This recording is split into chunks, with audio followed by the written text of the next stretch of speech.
بسم الله الرحمن الرحيم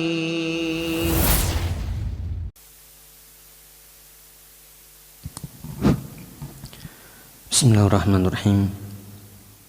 Assalamualaikum warahmatullahi wabarakatuh. Innal hamdalillah nahmaduhu wa nasta'inuhu wa nastaghfiruh wa na'udzu billahi min shururi anfusina wa min sayyiati a'malina. May yahdihillahu fala mudhillalah wa may yudlil fala hadiyalah. Asyhadu an la ilaha illallah wahdahu la syarikalah wa asyhadu anna Muhammadan abduhu wa rasuluh sallallahu alaihi wa ala alihi wa ashabihi wa man sara ala nahji ila yaumiddin wa ba'du. Allahumma 'allimna ma yanfa'una wanfa'na bima 'allamtana wa zidna 'ilma. Allahumma aslih syu'unana kullaha wa la takilna ila anfusina tarfata 'ain. Falhamdulillah, para jamaah wal ikhwah wal akhwat rahimani wa rahimakumullah. Alhamdulillah, kita bersyukur kepada Allah Ta'ala di kesempatan petang hari ini, di hari Sabtu pekan ketiga, insyaallah. Alhamdulillah kita bisa dipertemukan kembali di masjid, di antara masjid-masjid Allah Ta'ala dalam rangka thalabul ilmi syar'i. Semoga Allah senantiasa memberikan hidayah taufik kepada kita semuanya untuk istiqamah di atas ilmu dan amal. Allahumma amin. Melanjutkan dari mengambil faedah bersama dari kitab Ad-Da' wad-Dawa dari karya Al-Imam Ibnu Qayyim Al-Jauziyah rahimahullahu rahmatan wasi'ah.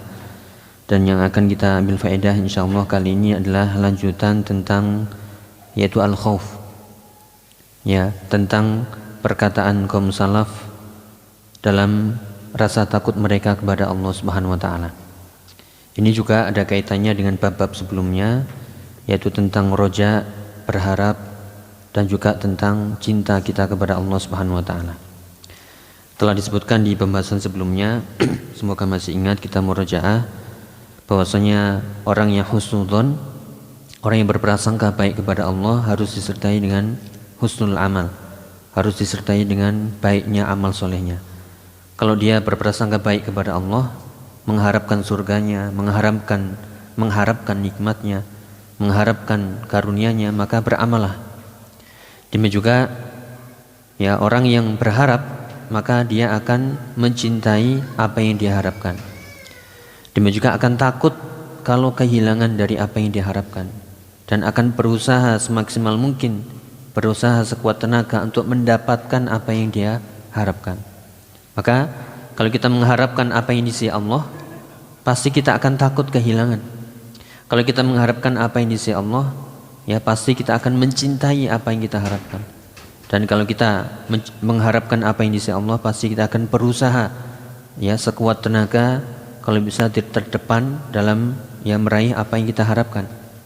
Yaitu kita ingatkan dengan hadis yang harus kita ulang-ulang ini, yaitu man khafa adlaja, dalam hadis riwayat Tirmidzi dan yang lainnya disahihkan oleh Syekh Albani.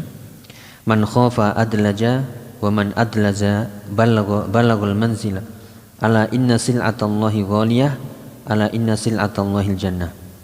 Siapa yang takut kepada Allah, maka dia akan bersegera berjalan cepat-cepat. Bahkan di malam hari sebelum sampai pada tujuan, dia akan bersegera. Dia akan sampai atau dia akan bersegera menuju apa yang dia harapkan. Kemudian siapa yang adlaja, siapa yang bersegera, siapa yang berjalan cepat, maka dia akan balagul manzilah, maka dia akan sampai pada tujuannya. Ala inna sil'atallahi ghaliyah. Ketahuilah bahwasanya dagangan Allah itu mahal, dan ketahuilah bahwasanya dagangan Allah itu surga.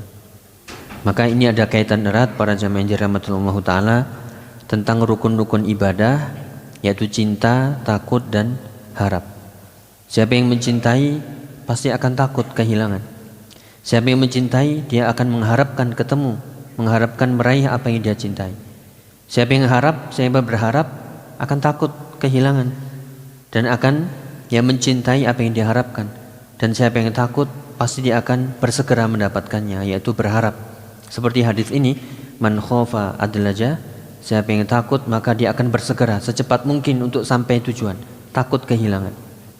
Dan ini terkumpul dalam ayat yang harus kita ulang-ulang, yang sebenarnya kita faham, yaitu dari surat Al-Fatihah di awal itu Alhamdulillahi Rabbil Alamin Ar-Rahmanir Rahim Maliki Yaumiddin.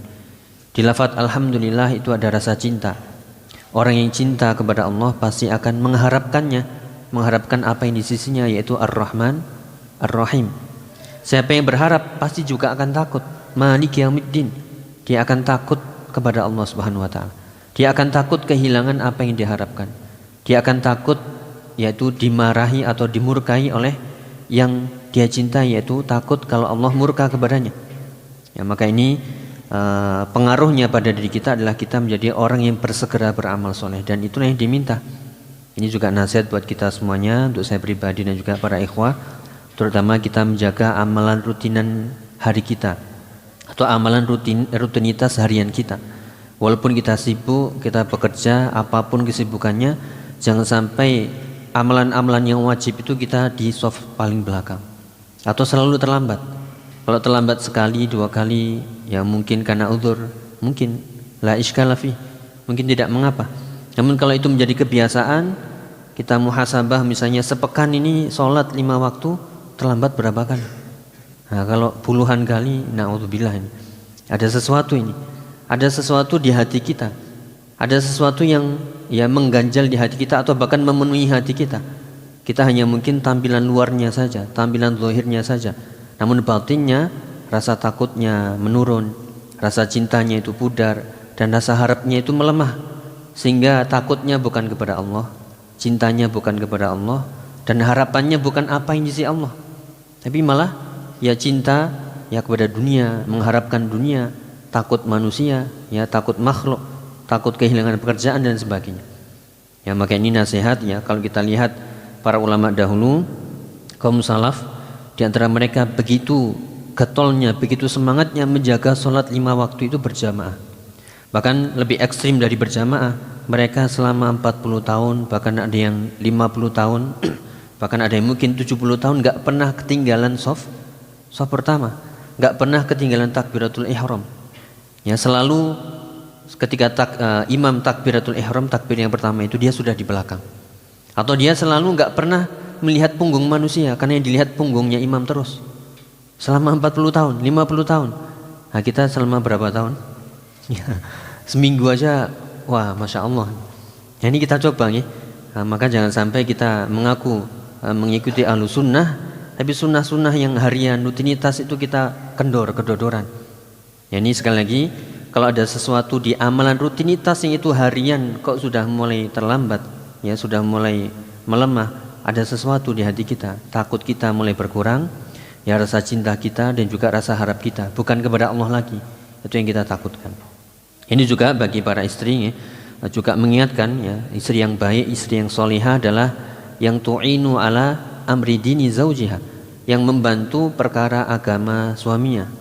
Ya, ketika sudah mulai azan diingatkan, ya, kerja ya di SMS ya, bukan SMS sekarang ya, di WA ya, bang, mas ya, atau panggilannya apa ini, sayang, panggilannya apa ini, terserah, azan, sholat ya, ya malah jangan dibiarkan. Ini dengan mengingatkan saja itu sudah dapat pahala. Kenapa? Itulah ciri di antara ciri-ciri istri solihah yang selalu membantu urusan suaminya dalam urusan agama dan juga dunianya. Ini kita sama-sama berlomba-lomba. Ya, bahkan ada keutamaannya yang makna dalam hadis, siapa yang menjaga sholat berjamaah selama 40 hari, maka Allah akan bebaskan dari, yaitu dari api neraka dan dari kemunafikan. Ya, selama 40 hari. Kenapa disebut 40 hari? Karena itu adalah yaitu tolak ukur seseorang istiqomah itu 40 hari. Ya, tolak ukurnya itu adalah 40 hari. Ya, juga bukan berarti selama 40 hari bebas. Ya, tidak, tapi 40 hari itu tolak ukur. Kita lihat selama 40 hari, yaitu kita punya target-target sholat subuh, zuhur, asar, maghrib, isya berjamaah shaf depan. Wabot ini, ringan insya Allah. Ya, bagi yang dimudahkan Allah Ta'ala. Maka itulah yang perlu kita tanamkan, rasa takut, rasa harap, rasa cinta. Dan itu melalui ya thalabul ilmi mengenai ma'rifatullah. Kita belajar ma'rifatullah, belajar tentang takut kepada Allah, tentang cinta kepadanya, dan juga tentang berharap kepadanya. Itu guys, jadi man khafa adlaja wa man adlaja balaghul manzilah ala inna sil'atallahil ghaliyah ala inna sil'atallahil jannah. Ya, siapa yang takut maka dia akan berangkat cepat-cepat. Ya, sebagaimana kita takut sesuatu ya cepetan biar nggak terlambat. Siapa yang berangkat cepat-cepat akan sampai tujuan, sampai tempatnya, yaitu surganya Allah Subhanahu wa taala. Dan ketahuilah surga atau barang dagangan Allah itu mahal dan barang dagangan Allah itu adalah ya surga. Nah, di sini kita akan bahas yaitu tentang perkataan kaum salaf. Kalau di kitab Ad-Da' wa Dawa di sini akan membahas tentang bagaimana perkataan para sahabat. Mulai dari Abu Bakar As-Siddiq, ya, kemudian juga Umar bin Khattab, kemudian juga Utsman bin Affan, Ali bin Abi Thalib, kemudian Abu Darda, ya, dan juga para ulama atau para sahabat yang lainnya seperti Tamim Ad-Dari, ya, dan juga Abu Ubaidah bin Jarrah dan yang lainnya, dan juga para tabi'in, ya, dari Hasan Al-Basri dan seterusnya. Ini kita coba mempelajari yaitu tentang bagaimana rasa takut mereka terhadap Allah Subhanahu wa taala. Dimulai dari mungkin sebagai awalan juga agar kita tahu, kadang kita mendapati di ayat-ayat atau hadis yaitu tentang khosyah dan khauf. Ya, seperti kalau kita lihat ayat di sini, dalil-dalil yang menunjukkan bahwasanya takut itu ibadah. Ini kita harus mengetahui bahwasanya takut itu juga ibadah. Karena takut itu amalan hati, dan amalan hati itu ibadah. Karena ibadah itu mencakup 3 dari hati, amalan-amalan hati, keyakinan, ya, tawakal, cinta, takut, harap, ya, bersandar kepada Allah Taala. Kemudian juga amalan lisan dengan zikir, ucapan yang baik, amar ma'ruf nahi munkar, ya, nasihat, dan juga dengan anggota tubuh, ya, tangan, kaki kita, penglihatan kita, pendengaran kita, semuanya. Ya, maka di antara amalan hati adalah khauf. Nah, kata khauf bahasa kita adalah takut. Namun dalam bahasa Arab, dalam istilah syar'i ada 2, yaitu khosyah dan khauf. Seperti disebutkan di surat Ali Imran ayat 175 sebagaimana ditampilkan, innama dzalikumus syaitanu yukhawwifu awliya'ahu fala takhafuhum, ya, fala takhafuhum wa khafuni in kuntum mu'minin. Ya, disebutkan innama dzalikumus syaitan, itulah syaitan yang tugas mereka, ya, atau pekerjaan mereka adalah yukhawwifu awliya'ahu, menakut-nakuti kalian dengan pasukan mereka, dengan teman-teman setia mereka, dengan gerombolan mereka.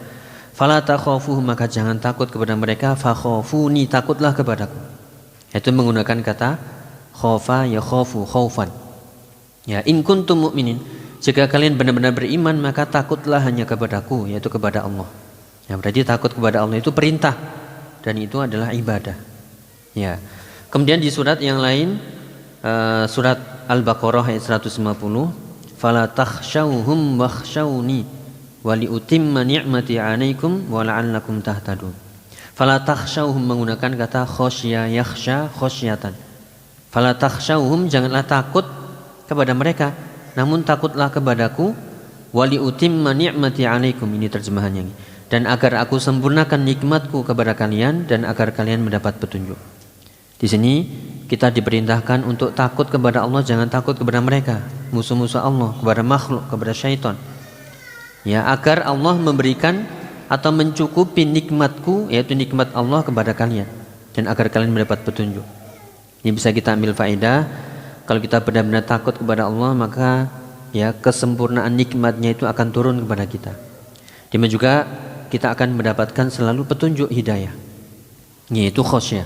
Atau ayat yang mungkin sering kita dengar tentang faedah ilmu, ya, inti dari ilmu itu adalah khosyatullah. Qala Allah Ta'ala di surat Fatir ayat 28, innama yakhsyallaha min ibadihil ulama. Ya, sungguhnya hanyalah yang takut kepada Allah itu, yaitu di antara hamba-hambanya adalah para ulama saja. Ini yang disebut oleh para ulama tentang hakikat ilmu, yaitu innamal ilmu khosyatullah. Tidaklah ilmu itu kecuali yang menumbuhkan rasa takut. Ini harus kita ulang-ulang. Ya, kita ngaji dimanapun dengan siapapun, ya, apapun yang dibahas, kalau itu menumbuhkan rasa takut, alhamdulillah. Kalau kita menjadi orang yang semakin soleh, ya, semakin taat, alhamdulillah. Namun kalau kita ngaji, belajar, malah sembrono, malah lancang, malah nggak takut sama Allah, ya, malah banyak menyikat sana menyikat sini, ya membuka aib sana aib sini, dia enggak takut nerakanya Allah, berbahaya. Walaupun yang dikaji kitab, walaupun yang dikaji bersama ya para asatidzah, para masyayikh, namun ada sesuatu di situ. Ya, karena al-ilmun nafi', ilmu yang bermanfaat adalah ilmu yang menyebabkan kita takut kepada Allah Ta'ala. Dalilnya mana? Innama yakhshallaha min ibadihil ulama. Ya, sungguhnya hanyalah orang-orang yang takut kepada Allah dari hamba-hambanya adalah para ulama saja. Ini juga senada dengan ucapan seorang tabi'in yaitu Mujahid bin Jabar bila pernah mengatakan al-faqihu man khafallahu wa in qalla ilmuhu. Orang yang faqih, orang yang ahli agama, ya itu adalah orang yang takut kepada Allah walaupun ilmunya sedikit. Ya, kita enggak minder ya. Kita yang dipelajari mungkin hanya rukun Islam, rukun iman ya, tentang fikih sederhana, tentang tata cara sholat, tentang akidah, tauhid, itu enggak terlalu mendalam. Mungkin kita enggak hafal dalil-dalil, hadis, ayat, kita enggak hafal aqwal atau ucapan-ucapan para ulama, atau bahkan kita enggak bisa baca kitab misalnya ya. Tapi semakin belajar semakin takut, ibadahnya semakin rajin, sholatnya tambah sregep ya, bukan malah tambah molor ya, bukan malah tambah nuwolat terus, jangan sampai. Tapi yang yang serajin mungkin, yang selalu fastabiqul khairat ya, fi umuril akhirah bukan fi umurid dunya ya, dalam urusan akhirat selalu terdepan. Maka itulah tanda kalau kita faqih, kalau kita berilmu. Karena tadi orang yang faqih itu adalah orang yang takut kepada Allah walaupun ilmunya sedikit. Ya, na'udzubillah kalau sebaliknya, yaitu wa ammal jahil man asallaha wa in kathura ilmuhu. Adapun orang yang jahil, orang yang bodoh adalah orang yang tak menentang Allah, bermaksiat kepada Allah walaupun banyak ilmunya. Kalau kita katakan lagi walaupun berderet-deret gelar-gelar pendidikannya. Ya, na'udzubillah. Walaupun bisa baca kitab, walaupun bisa bahasa Arab, tapi kalau selalu maksiat, nah ini istidraj sih, na'udzubillah. Maka dari itu takut ini adalah ibadah yang sangat penting, ya, yang harus selalu ada. Ketika seorang melemah takutnya, dia akan sudah mulai berani menentang Allah Ta'ala. Dia akan berani menzalimi saudaranya. Dia akan berani mengambil yang haram, yang syubhat, ya, semuanya diambil, semuanya ya menjadi orang yang tamak, yang rakus, naudzubillah. Oleh karena itu sekali lagi ini nasihat buat kita semuanya, kita perbaiki ya rutinitas amalan-amalan, terutama tadi ya, salat 5 waktu, salat berjamaah, ya zikir pagi petang, ya demikian juga taklim, ya majelis ilmu. Ini kita lihat ya mana amal-amal rutin kita yang selalu telat, di mana itu kita perbaiki. Ya kalau selalu nelat berbahaya. Ya, itu dalil-dalil tentang khosyah dan takut. Yang intinya di sini ya akan lebih mengerucut lagi. Kalau bahasa kita khosyah dan khauf itu sama-sama artinya takut. Tapi kalau dalam bahasa Arab, para ulama menjelaskan annal khosyah takunu an ilmin. Kalau khosyah itu biasanya muncul karena ilmu. Nah, makanya tadi innama yakhshallaha min ibadihil ulama di surat Fatir ayat 28. Seseorang nggak akan punya rasa takut kalau dia nggak punya ilmu. Ya, kalau seorang punya ilmu sedikit, tapi ilmunya bermanfaat, pasti akan tumbuh rasa takut. Semakin ilmunya dalam, semakin bermanfaat, semakin dia mengerti, faham, maka semakin besar pula rasa takutnya. Ya, maka ketika ilmunya melemah, imannya melemah, rasa takutnya juga melemah, sehingga dia berani menentang Allah, melanggar batasan-batasan Allah, ya melakukan hal-hal yang haram, naudzubillah. Jadi takut khosyah itu karena ilmu. Sedangkan takut khauf bisa karena ilmu atau bisa juga karena tanpa ilmu. Qad yakunu an ilmin wa qad yakunu binuni ilmin. Kalau khauf itu bisa jadi karena ilmu atau bisa jadi juga ya bukan karena ilmu. Ya takut bawaan, tabiat, ya kebiasaan, atau takut naluri, ya takut tabi'i dan seterusnya. Ya seperti takut kita kepada hewan liar ya, atau hewan buas, itu takut karena ilmu ya, atau takut karena tabi'i, kebiasaan, atau takut karena tabiat ya, atau takut tempat tinggi ya, atau takut melihat darah misalnya, atau takut sesuatu ya. Ya, atau lebih dalam lagi yaitu tentang khosyah, biasanya itu adalah atau didefinisikan, diartikan, yaitu takunu li'azamatil mukhsha atau li'azamatil mukhsha ya. Amal khawfu faqad yakunu li dha'fil khaif wa illam yakun al makhufu qawiyya. Yang artinya rasa takut itu karena keagungan yang ditakuti. Nah, berarti ini harus ditujukan kepada Allah. Kenapa kita takut kepada Allah? Karena keagungan Allah Subhanahu wa taala. Betapa besarnya kerajaan Allah, betapa besarnya rahmat Allah, ya betapa besarnya juga azab Allah, betapa pedihnya. Ya dialah Allah Malikud dunya wa Malikul akhirah, Rabbus samawati wal ard. Ya, dialah yang memiliki lahu mulkus samawati wal ard. Ya, oleh karena itu khasyah ini ya harus kita tumbuhkan. Kenapa? Karena kita mengagungkan Allah Subhanahu wa taala. Karena takutnya kita pada Allah. Inilah orang-orang yang innama yakhsyallaha min ibadihil ulama. Ya adapun takut itu bisa jadi juga karena memang yang takut itu lemah. Ya bahasa kita cemen, penakut memang. Kita takut ana akhafu minal asad misalnya dalam bahasa Arab. Saya takut ya pada singa. Kenapa? Karena diri kita yang penakut memang. Ya karena diri kita yang lemah. Ya atau bisa jadi takut kalau orang berbuat syirik ya, naudzubillah, dia takut pohon, takut batu, takut kuburan, takut orang yang sudah mati. Ya, itu karena apa? Apakah ada keagungan pada pohon itu? Ya, apakah ada keagungan pada batu-batu, pada kuburan atau pada orang mati? Enggak ada kekuatan pada mereka yang disebutkan semua selain Allah. Tapi kenapa? Karena kelemahan diri kita yang sudah berbuat syirik sehingga dia takut kepada selain Allah Ta'ala. Ya, oleh karena itu kita giring rasa takut itu yang benar kepada Allah adalah karena ilmu kita, karena kita mengetahui tentang ma'rifatullah, tentang namanya, tentang sifatnya, tentang tauhidnya, tentang uluhiyahnya, rububiyahnya, ya demikian juga tentang kebesarannya dan seterusnya.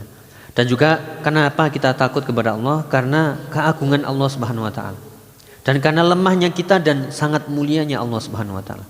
Ini jangan diberikan kepada selain Allah ya. Kenapa? Ayatnya tadi fala takhafuhum wa khafuni in kuntum mu'minin.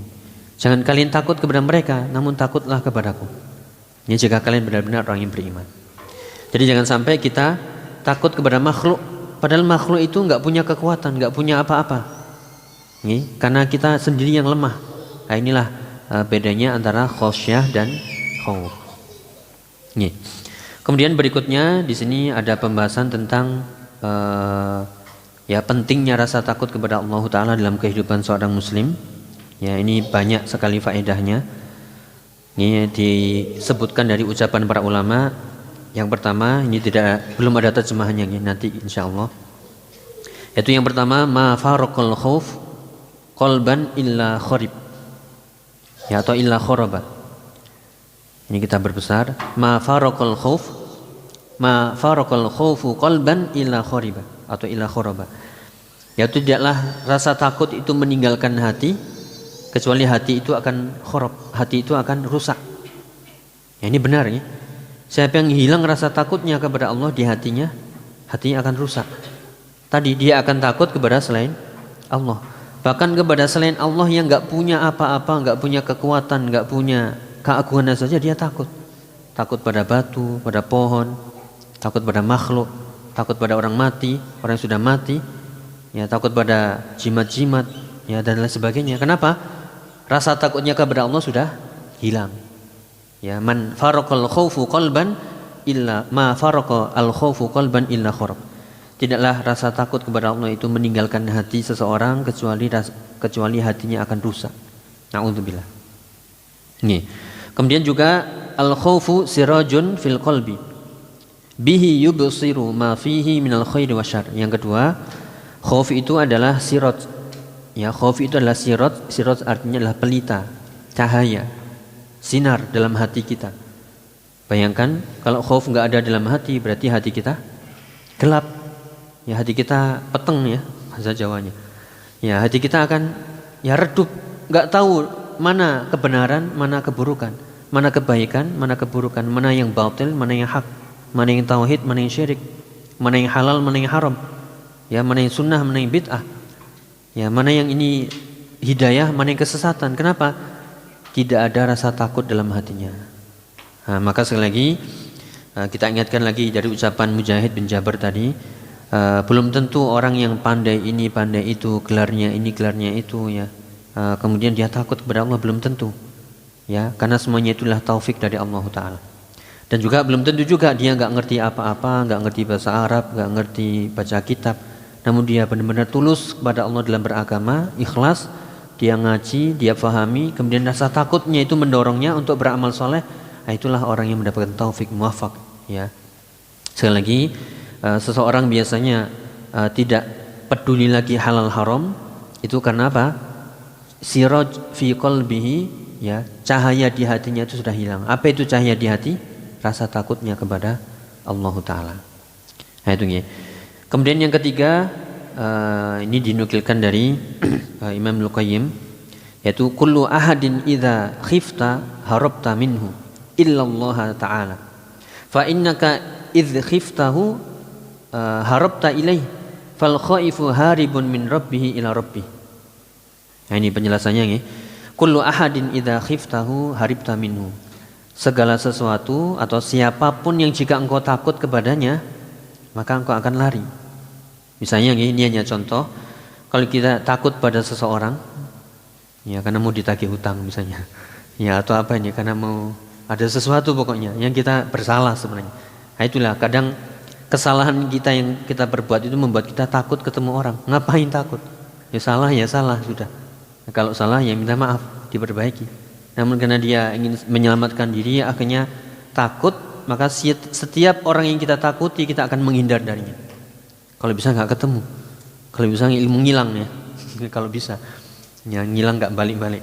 Ya kecuali Allah Subhanahu Wa Taala, kecuali Allah kalau kita takut kepadanya jangan menghindar darinya. Ya, kalau kita takut kepada manusia benar kita menghindar, ya, nggak ketemu ya. Kemudian pokoknya kalau bisa nggak berkumpul di situ. Tapi kalau kita takut kepada Allah jangan menghindar, justru mendekatlah kepada ya Allah Subhanahu Wa Taala. Makanya dikatakan kullu ahadin idza khiftahu harabta minhu illallah. Ya segala atau setiap orang atau segala atau setiap yang engkau takutkan ya, maka engkau akan lari dari yang engkau takutkan, kecuali engkau takut kepada Allah jangan lari darinya, mendekatlah. Nah, makanya fa innaka in khiftahu haribta ilaih. Karena seseorang yang takut kepada seseorang itu haraba ilaih atau harabta ilaih. Jadi ini ada perbedaan dalam bahasa Arab. Kalau yang belajar itu ada istilah haraba ila dan haraba min. Ya, ada haraba ilai, ada haraba pakai huruf jar ila sama haraba min. Ya, ini ya. Jadi kalau engkau takut kepada Allah maka harabta ilaihi. Ya, takutlah menuju kepadanya. Kalau takut kepada Allah pergilah menuju kepadanya. Tapi kalau takut kepada manusia haraba minhu. Ya, jadi kalau min itu menghindar. Tapi kalau haraba ila itu mendekat, menuju, malah mendatangi. Nah, kita kepada Allah itu haraba ila atau haraba min? Ya haraba ila. Ya, makanya dinukilkan di sini al khaifu haribun min rabbih ila rabbih. Ya, orang yang takut itu sebenarnya dia lari ya dari bermaksiat kepada Allah menuju ketaatan kepada Allah Subhanahu Wa Taala. Ya, yang kita takuti itu adalah maksiat-maksiat tadi, dosa-dosa yang membinasakan. Namun kita harus juga mendekat kepada Allah dengan ketaatan kita. Jadi orang yang takut ya atau sesuatu yang kita takuti itu semuanya harus kita hindari. Takut penyakit ya nggak usah macam-macam ya. Takut jatuh di jalanan ya jangan ngebut-ngebut. Ya, takut sesuatu ya menghindari. Tapi kalau takut kepada Allah jangan menghindar. Ya jangan malah nggak sholat, jangan malah nggak zikir, jangan malah nggak menuntut ilmu, ya malah bermaksiat, tidak. Ya maka orang yang takut pasti dia akan orang yang takut kepada Allah pasti dia akan mendekat dengan ibadah-ibadahnya, dengan ketaatannya. Kemudian yang berikutnya ucapan kaum salaf ya orang-orang soleh dahulu, la yamhus syahawat illa khaufun muz'ijun au syauqun muqli'un atau muqlikun. Ya yang artinya syahwat ya itu tidak akan hilang kecuali dengan rasa takut yang ya menggetarkan, rasa takut yang hebat, atau rasa rindu yang menggelisahkan. Nah, kadang kita ya kalau sudah syahwat di ubun-ubun, ya bagaimana cara menghilangkannya? Ya tumbuhkan rasa takut yang hebat kepada Allah Subhanahu wa taala. Ya orang yang takut kepada Allah dengan takut yang hebat, ya maka dia akan bisa meninggalkan syahwat. Ya, ini ada kisah nih, mungkin kita pernah dengar tentang 3 orang yang terkurung dalam goa. Ya kemudian satu mengatakan kita nggak akan selamat kecuali menyebutkan ya amal-amal soleh yang pernah dilakukan. Maka salah satu di antara mereka menyebutkan amal solehnya, yaitu dia memiliki yaitu ibnatu am, yaitu anak dari pamannya yang dia sangat menginginkannya. Ya, namun dengan syarat yaitu menginginkannya dengan merenggut kehormatannya. Ya. Kemudian suatu ketika anak itu butuh uang, maka dia beri uang, namun dengan syarat ya harus mau bersama dia. Maka ketika sudah ya di hadapannya ingin merenggut kehormatannya, maka tiba-tiba anak tadi atau perempuan tadi mengatakan ittaqillah, ya bertakwalah kepada Allah, takutlah kepada Allah, jangan merobek cincin itu kecuali dengan haknya. Akhirnya dia langsung terperanjat, dia tinggalkan uang yang dia berikan, kemudian dia tinggalkan wanita tadi dan dia berkata, ya Allah in kunta ta'lam anni fa'altu dzalika min khasyatika fafarrij anna.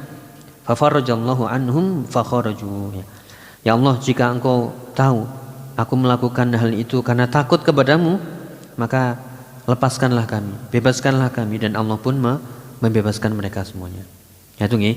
Jadi ketika rasa takut hebat itu bisa ya mencegah kita dari mengikuti syahwat. Ya ini juga tergambar dalam hadis yang lain tentang kejadian di alam mahsyar ketika semuanya dibangkitkan dari alam kuburnya, nasallallahu wal afiyah, dalam keadaan hufatan, uratan, hurlan, dalam keadaan tidak memakai pakaian sehelai pun, ya tidak memakai alas kaki dan juga tidak berkhitan, semuanya menuju yaitu Allah, menuju alam mahsyar. Ya semuanya telanjang, laki perempuan dalam keadaan tidak berkhitan. Maka Ibunda Aisyah bertanya, ya Rasulullah, ya bukankah ya secara makna seorang akan melihat satu dengan yang lainnya, auratnya pasti akan malu. Ya maka ya Rasulullah menjawab, perkaranya lebih genting daripada sekedar menutup aurat. Ya karena perkaranya sangat menakutkan. Maka tumbuhkanlah rasa takut yang hebat kepada Allah, pasti kita akan bisa ya meninggalkan maksiat, meninggalkan dosa-dosa. Ya kita bayangkan yaitu siksanya, amarahnya Allah, ya nerakanya. Kalau kita celaka bagaimana? Ya kalau Allah mencabut ketika itu nyawa kita langsung seketika itu gimana? Ya pasti akan takut hebat. Dengan begitu kita akan meninggalkan ya apa yang hendak kita lakukan dari mengikuti syahwat. Sekali lagi, tidak akan hilang syahwat itu kecuali rasa takut yang hebat atau rasa rindu yang sangat menggelisahkan. Rindunya maksudnya di sini adalah rindu kepada Allah, rindu ibadah, ya cinta kepada Allah, ya rindu untuk zikir kepada Allah dan lain sebagainya. Itu nih. Kemudian berikutnya dari ucapan orang-orang saleh dahulu, at-taqwa tatawalladu minal khauf. Takwa itu terlahir ya muncul karena rasa takut. Dan ini jelas orang yang bertakwa dengan menjalankan perintahnya dan menjauhi larangannya, menjalankan perintahnya dan menjauhi larangannya itu bersumber dari rasa takut. Karena dia takut kepada Allah, akhirnya dia bertakwa. Ya maka kalau orang ya enggak bertakwa kepada Allah, ya enggak ada rasa takutnya kepada Allah Subhanahu wa taala. Ya maka takwa itu yang kata Nabi di sini, at-taqwa hahuna menunjuk ke arah dadanya 3 kali. Nah, berarti dimulai dari hati. Dan di antara hati yang bisa menimbulkan takwa adalah amalan hati berupa rasa takut. Ya maka benar, takwa itu sumbernya adalah dari rasa takut.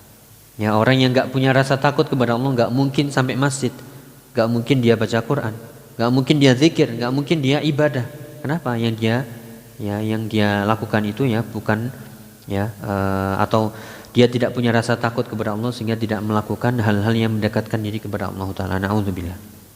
Kemudian aslu kulli khairin al khaufu minallah. Pondasi segala kebaikan itu adalah rasa takut kepada Allah Subhanahu wa taala. Ya kita melakukan kebaikan kenapa? Ya karena takut kepada Allah. Ini perintahnya, ini larangannya, jangan diterjang dan seterusnya. Dan juga idza sakanal khauful quluba ahraqa mawadhi'a syahwat minha. Ya jika rasa takut itu selalu tinggal di dalam hati, maka rasa takut itu akan membakar tempat-tempat syahwat dalam hatinya. Persis seperti yang tadi, tidak akan menghilangkan syahwat kecuali dengan rasa takut yang hebat. Nah, kita harus selalu menumbuhkan takut kepada Allah. Ya, bahasa Jawanya apa ini? Wedi atau wedi? Wedi ya. Apa ini? Wedi atau ini? Pokoknya takut ya. Ya, kita bayangkan ya, rasa takut itu selalu menghinggap, bersemayam ya, sehingga syahwat-syahwat itu akan hilang. Dan takut yang benar adalah mendorong kita untuk beramal soleh. Ya, maka sekali lagi, jika rasa takut itu sakana fil qalbi, tinggal di dalam hati, maka rasa takut itu akan membakar syahwat-syahwat kita. Dan juga wa tarada dunya anha, dan bisa mengusir rasa cinta kita kepada dunia. Nah, ini kenapa kita masih cinta dunia? Ya, karena memang enggak ada rasa takutnya kepada Allah. Ya, justru malah kita takutnya kehilangan dunia, cintanya kepada dunia. Ya, maka naudzubillah, sekali lagi kita berusaha untuk selalu menanamkan rasa takut. Bagaimana caranya? Kenalilah Allah, siapa Allah, ya, tauhidkan Allah uluhiyah, rububiyah, kenali nama-nama dan sifatnya. Ya, kenali nama-nama Allah seperti Al-Malik, bukan Al-Aziz. Kenali tentang rahmat Allah, siksanya, amarahnya, murkanya, tentang nerakanya, surganya, dan seterusnya. Ya, kemudian yang berikutnya, sidqul khaufi wal wara' anil atham zahiran wa batinah. Ya, rasa takut yang jujur, yang tulus itu adalah kehati-hatian dari perbuatan dosa-dosa, baik itu zahir yang nampak ataupun yang tersembunyi. Jadi rasa takut yang jujur, tulus dari hati itu adalah kehati-hatian kita. Kalau kita sembrono, ya, nggak peduli hal haram, berarti mana rasa takutnya? Ya, sekali lagi, nggak ada jaminan kita ahli bahasa Arab atau bergelar, mungkin ya LCMA, dokter dan sebagainya, atau disebut ustadz, disebut syekh ya, ya disebut apa lagi? Ya pokoknya tokoh-tokoh agama.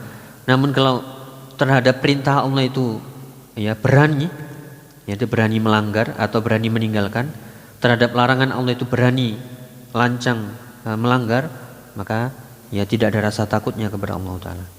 Oleh karena itu kita harus membayangkan bahwasanya dosa itu ya bagi seorang mukmin itu adalah seperti ya gunung yang akan menimpa kita. Sekecil apapun itu dosanya, jangan dianggap kecilnya, tapi anggaplah siapa yang kita maksiati itu, yaitu Allah Subhanahu wa Ta'ala. Ya, maka disebutkan dari riwayat Ibnu Mas'ud nih, bila mengatakan innal mu'min yara dzunubahu ka'annahu qa'idun tahta jabal. Seorang mukmin melihat dosa-dosanya itu seperti dia duduk di bawah gunung. Ya khafu an yaqa alaih, takut kalau gunung itu akan menimpa dirinya. Nah, kenapa ini diibaratkan seperti gunung ya? Kok bukan seperti duduk di bawah rumah, di bawah pohon, atau di bawah tiang listrik? Ya, di bawah pohon pisang. Nah, kalau itu yang kita sebutkan itu bisa menghindar kita. Ataupun kalau ketimpa masihlah ada kesempatan selamat ya. Ya ketimpa rumah mungkin, ketiban rumah misalnya, mungkin ada selamatnya. Atau kejatuhan pohon pisang mungkin ya nggak apa-apa. Tapi ini kejatuhan gunung ini. Kalau orang kejatuhan gunung ya pasti mati, binasa. Makanya diibaratkan orang mukmin, seorang mukmin itu melihat dosanya itu adalah seperti orang yang duduk di belakangnya itu ada gunung yang akan menimpanya, sehingga menghindar cepat-cepat. Ya, wa annal fajir, naudzubillah, adapun orang yang suka berbuat dosa, ya radzunubahu kadzubabin marra ala anfi, ya faqala bi hakata. Adapun orang yang suka berbuat dosa, melihat dosa-dosanya itu seperti lalat yang lewat di depan hidungnya kemudian digusak. Gini aja ya. Maka dia enggak takut. Ya, naudzubillah. Maka selagi orang yang jujur takutnya itu adalah orang yang sangat hati-hati terhadap dosa-dosa, baik itu yang lahirnya maupun yang zahirnya. Sekecil-kecilnya dia takut. Dia anggap ya dosa itu seperti gunung yang akan menimpa dirinya. Demikian juga seperti perkataan para ulama, la kabirata ma'al istimrar. Ya, atau la saghirata ma'al istimrar. Tidak ada disebut dosa kecil kalau itu dilakukan ya terus-menerus. Ya. Oleh karena itu sekali lagi kita muhasabah, apakah sudah benar-benar kita punya rasa takut kepada Allah. Sekecil-kecilnya dosa itu kita harus hati-hati untuk meninggalkannya. Terakhir dari ucapan kaum salaf ya tentang rasa takut adalah innaman khafa Allah khafa minhu kullu syai'. Wa man lam yakhafillah khafa min kulli syai'. Ini penting ya. Yang artinya siapa yang takut kepada Allah maka segala sesuatu, apapun, siapapun itu akan takut kepadanya, akan segan kepadanya, akan merasa hina di hadapannya, akan merasa rendah di hadapannya. Tapi kalau dia tidak punya rasa takut kepada Allah, maka segala sesuatu akan dia takuti. Bahasa Jermannya itu licik ya. Ya, atau pengecut, ya, atau penakut. Kenapa? Rasa takutnya bukan kepada Allah tapi pada sesuatu tadi, entah pekerjaan, entah dunia, ya, entah tadi sesembahan-sembahan selain Allah, ya, sehingga segala sesuatu dia takuti. Ini takut, itu takut. Kenapa? Ya, karena dia tidak takut kepada Allah. Ya, ada ucapan yang mirip ya, dari kaum salaf dahulu seperti perkataan Fudail bin Iyad, innama yahabukal khalqu ala qadri haibatika lillah. Ya, yang artinya kadar takutnya makhluk kepadamu itu adalah sesuai dengan kadar takutnya dirimu kepada Allah. Ya, mungkin ini juga seperti penjelasan para asatidz sebagian kita nih, atau sebagian asatidz kita, kadang kita bertemu ya seseorang itu sungkan ya, takut. Bukan karena kekuasaannya, ya, bukan karena jabatannya, tapi karena keilmuannya, segan, minder gitu. Ya, seperti ini juga yang dialami oleh ya orang-orang soleh dahulu, itu melihat seseorang yang berilmu, yang soleh, yang bertakwa itu mindernya bukan main. Ya, kalau bukan karena Allah atau karena rasa takutnya kepada Allah maka akan hilang rasa-rasa itu ya, atau rasa takut itu. Makanya sekali lagi orang yang takut kepada Allah ini kita coba praktekkan ya. Siapa yang takut kepada Allah itu sebenarnya dia nggak perlu takut akan ya segala sesuatu, nggak usah takut kepada makhluk, nggak usah takut kepada dunia, nggak usah takut kepada ya benda-benda mati tadi, nggak takut kepada jimat, kepada batu-batu, pohon, kegelapan, kuburan dan sebagainya. Kalau suami takut istri nggak ini? ya takutnya takut apa ini? Ya, membahas ke sana. Ya, intinya apa? Bukan berarti kita merendahkan ya. Bukan kita berarti merendahkan orang lain. Saya nggak takut sama kamu ya. Siapa kamu ya? Wah, itu namanya sombong. Tapi maksudnya adalah siapa yang takut kepada Allah, dia nggak akan takut menghadapi siapapun, sudah. Dia bersama Allah. Sebaliknya, siapa yang takut kepada selain Allah, maka dia akan menjadi penakut. Kemana-mana takut, menghadap orang takut, yang menghadapi istri takut, sama tetangganya takut, ya, sama orang lain takut, ya, atau pada orang yang belum berbuat maksiat sekalipun kita takut. Aduh, gak berani mau nasihati, gak berani mau mengingatkan, meluruskan. Nah ini, makanya di ayat itu ada ciri orang-orang yang mencintai Allah dan Allah mencintainya adalah yaitu tidak takut celaan orang-orang yang mencelanya. Yaitu tidak takut khaufa atau laumata laim, celaan orang-orang yang mencelanya. Itu nggih, wallahu a'lam bishawab. Mungkin itu yang bisa kita bahas. Yang intinya mari kita mencoba muhasabah, sudahkah kita merasakan rasa takut ketika kita kepada Allah Subhanahu wa taala sehingga itu tercermin dalam kehidupan kita. Ya, intinya innamal ilmu khasyatullah. Tidaklah ilmu yang bermanfaat itu kecuali rasa takut kepada Allah. Buktinya adalah semakin soleh, semakin solihah kalau perempuan, semakin nurut, semakin taat, ya, semakin baik akhlaknya, semakin jaga ucapan, semakin mentauhidkan Allah, semakin cinta berharap kepadanya, dan semakin ya baik, ya, dan itulah yang kita harapkan, yang kita inginkan adalah ya husnul khatimah. Wallahu a'lam bishawab. Mungkin itu yang bisa kita bahas. Jangan lupa doa, yaitu doanya sebenarnya ini panjang ya. Bisa kita ambil bagian depannya saja. Allahumma qsim lana min khasyatika ma yahulu bainana wa baina ma'asik. Ya Allah, bagikanlah kepada kami rasa takut kepadamu, yang dengan rasa takut itu kami akan menghindar dari maksiat kepadamu. Itu bisa dilihat. Allahumma qsim lana min khasyatika ma tahulu bainana wa baina ma'asik. Wa min ta'atika ma tuballighuna bihi jannatak. Dan juga minta ketaatan kepadamu ya Allah agar ketaatan itu menyampaikan diri kami kepada surgamu. Moga nanti bisa dilihat doa meminta rasa takut kepada Allah diawali dengan Allahumma qsim lana min khasyatika ma tahulu bainana wa baina ma'asik. Ya wallahu a'lam bishawab. Kurang lebihnya mohon maaf. Kita akhiri. Subhanakallahumma bihamdika asyhadu an la ilaha illa anta astaghfiruka wa atubu ilaik. Wassalamualaikum warahmatullahi wabarakatuh.